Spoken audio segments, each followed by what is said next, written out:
Tu aimeras le Seigneur ton Dieu de tout ton cœur, de toute ton âme, de toute ta pensée.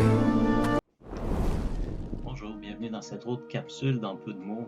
Aujourd'hui, je veux parler des scandales et des controverses dans l'Église. Donc, la raison pour laquelle je sens que je veux parler de ça, c'est parce que je regardais des fois sur l'Internet, puis je vois tous les vidéos qui parlent de scandales, de controverses dans l'Église, des pasteurs qui ont péché, qui ont des scandales, toutes sortes de scandales et controverses dans l'Église. Et je regardais le nombre de vues, et je vois que le nombre de vues pour ces genres de vidéos-là est toujours excessif. Il y a tellement plus de vues sur ce genre de vidéos-là que sur les vidéos qui vont parler de la bonté de Dieu et des belles choses de Dieu. Et la question qui me montait, c'est mais qu'est-ce qu'il y a dans le cœur des chrétiens? Est-ce qu'on aime les controverses et les scandales et le mal plus que Jésus pour être attiré vers ça, ce genre de vidéos, plus que les genres de vidéos qui parlent de l'amour de Jésus ou des belles choses et des choses de bien? Donc, il m'est venu à l'esprit de partager l'histoire de Pierre et Paul dans Galates 2, les versets 11 et 13. Lorsque Pierre a commis une faute et que Paul a dû le corriger, lorsqu'il était assis avec les païens à table et quand les Juifs sont arrivés, il s'est levé de table et Paul a dû le reprendre pour le corriger, pour lui dire que c'était pas intègre ce qu'il faisait. Donc, imaginez cette histoire-là qui se produit aujourd'hui en 2022. Imaginez la quantité de vidéos qui exposeraient l'apôtre Pierre, faux apôtre, faux pasteur, il s'est levé de table, il est pas resté avec les païens. J'imagine le nombre de ce genre de vidéos qui circuleraient dans les médias sociaux et sur Internet. Et est-ce que Pierre était un faux pasteur? Est-ce que Pierre était un faux apôtre parce qu'il a commis cette faute-là? Mais bien sûr que non. Pierre n'était qu'un homme, mais c'était un homme de Dieu choisi par Jésus lui-même. Et il a simplement commis une faute. Et Dieu a permis qu'il commette cette faute simplement pour qu'un autre frère vienne le corriger et le faire grandir dans la connaissance de Christ et dans la connaissance de Jésus et dans la sainte doctrine. Donc, pas parce qu'il a commis une faute en tant que pasteur ou homme de Dieu qui était prominent dans la société et dans la communauté qu'il fallait le lapider tout de suite et l'exposer comme un faux pasteur. Non, il fallait qu'il grandisse. Lui aussi, en tant qu'homme, a besoin de grandir dans la connaissance de Christ, comme chacun d'entre nous.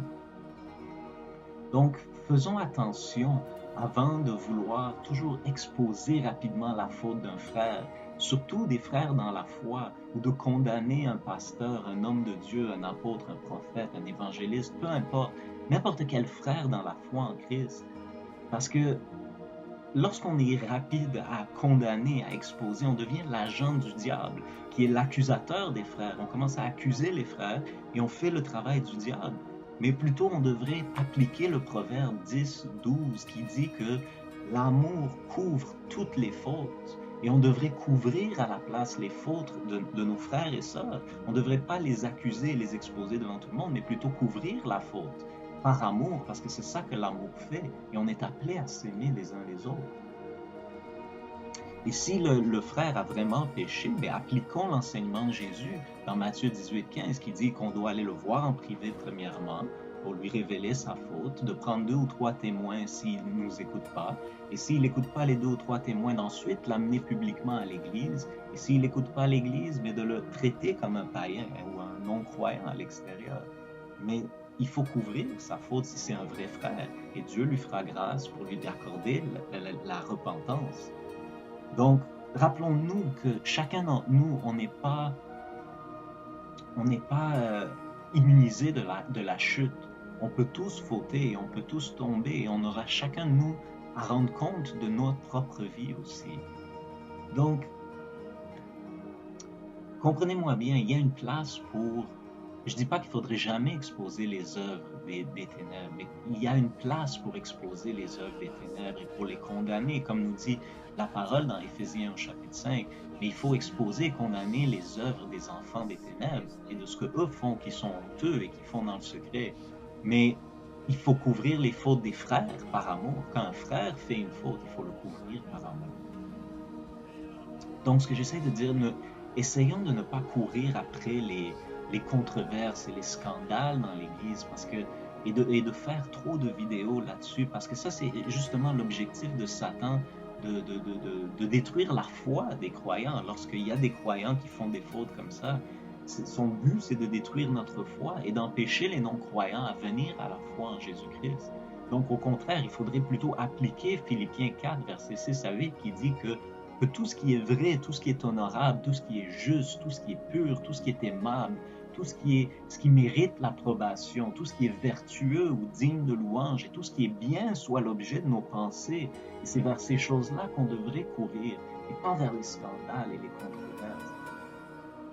Donc, en conclusion, il y a la question que je te pose, c'est qu'est-ce que tu as dans ton cœur? Examine ton cœur, examinons nos cœurs.